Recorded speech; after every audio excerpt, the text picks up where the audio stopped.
अस्सलाम वालेकुम, मैं हूँ Saira Gulzar. Welcome to my kitchen. आज मैं आपके लिए बहुत आसान और परफेक्ट गाजर के मुरब्बे की रेसिपी लेकर आई हूँ और इसको 1-2 महीने तक आप सेव भी कर सकेंगे, बिल्कुल ख़राब नहीं होगा। अगर आप मेरे चैनल पर नए हैं तो लाल सब्सक्राइब का बटन दबाएं और मेरे चैनल को सब्सक्राइब कर दें। तो चलिए रेसिपी बनाना स्टार्ट करते हैं। 1 किलो आपने लाल वाली गाजर लेनी है। ये ज़्यादा अच्छी और मीठी होती है, इससे मुरब्बा ज़्यादा मज़े का बनेगा। गाजरों को अच्छी तरह से छील लेंगे।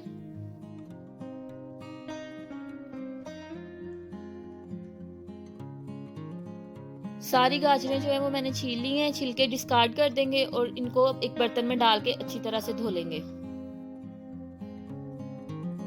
गाजर का शुरू का थोड़ा सा पार्ट एंड से जो खराब वाला हिस्सा होता है वो उतार देंगे ताकि साफ सुथरी गाजरें जो है वो हम मुरब्बे में इस्तेमाल करें।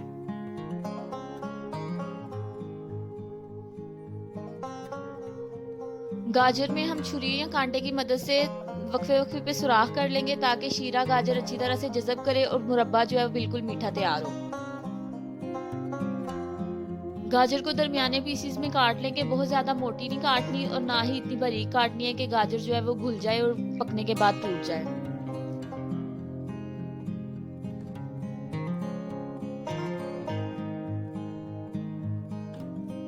सारी गाजरें जो है वो मैंने अच्छी तरह से काट ली हैं। अब हम इसका एक शीरा तैयार कर लेते हैं जिसमें ये पकेंगी। 1 किलो गाजर के हिसाब से इसमें हम 1.5 कप पानी डालेंगे और जितनी आपने गाजरें लेनी है उतनी ही आपने इसमें चीनी शामिल करनी है। जैसे मैंने 1 किलो गाजरें ली थी तो इसमें हम 1 ही किलो चीनी शामिल करेंगे और इसको पकाएंगे। मीडियम फ्लेम पे हम चीनी को पानी में डिसॉल्व करेंगे। जैसे ही चीनी डिसॉल्व हो जाएगी इसमें हम इलायची शामिल कर देंगे। 4-5 मैंने सब्ज इलायची ली है, शामिल कर दी है। अगर आप चाहें तो इसको खोल के भी यूज कर सकते हैं। शीरा जो है वो बॉइलिंग पॉइंट पे आ गया। अब इसमें गाजरें डाल देते हैं। गाजरें ठंडी थी, डालने की वजह से जो कुकिंग प्रोसेस है वो थोड़ा सा स्लो हो जाएगा, तो आपने आंच थोड़ी सी तेज कर देनी है। ध्यान रखना है कहाँ आंच को तेज रखना है, कहाँ इसको कम रखना है। 1 चुटकी के बराबर इसमें नमक डालेंगे।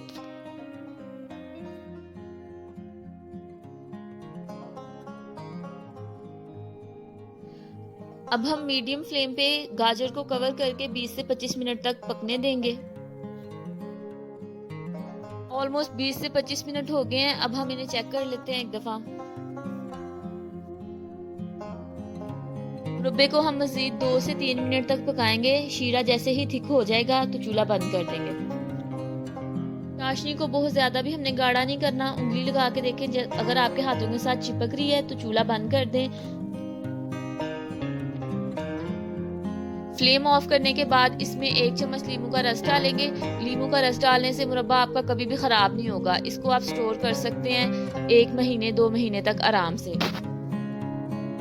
अच्छी तरह से मिक्स करके ठंडा होने के लिए रख दें। जैसे ही ठंडा होगा फिर हम इसको एक जार में निकाल लेंगे। अब इसको हम एक बर्तन में निकाल लेते हैं। जिसमें भी आपने मुरब्बे को स्टोर करना है, सेव करके रखना है, वो बर्तन बिल्कुल साफ खुश्क होना चाहिए। उसमें बिल्कुल भी पानी नहीं होना चाहिए। अगर पानी होगा तो मुरब्बा जल्दी खराब हो जाएगा। गाजर का मुरब्बा बच्चों और बड़ों दोनों के लिए बहुत सेहतमंद और मुफीद होता है। आप इसको बनाएं, अपने बच्चों को इस्तेमाल करवाएं, दूध के साथ दे सकते हैं या नॉर्मल भी आप खाएं तो अच्छा लगेगा आपको। गाजर का मुरब्बा नज़र के लिए और सर की कमजोरी के लिए बहुत मुफीद होता है। आप इसको बनाएं, आसान से कम पैसों में तैयार हो जाएगा और साफ सुथरा घर का बना हुआ। आज की रेसिपी आपको कैसी लगी है मुझे फीडबैक जरूर दीजिएगा। वीडियो को लाइक करें, शेयर करें और चैनल को सब्सक्राइब करना मत भूलिएगा। बहुत जल्द मिलेंगे एक नई रेसिपी के साथ। तब तक अपना बहुत ख्याल रखें। अल्लाह हाफिज।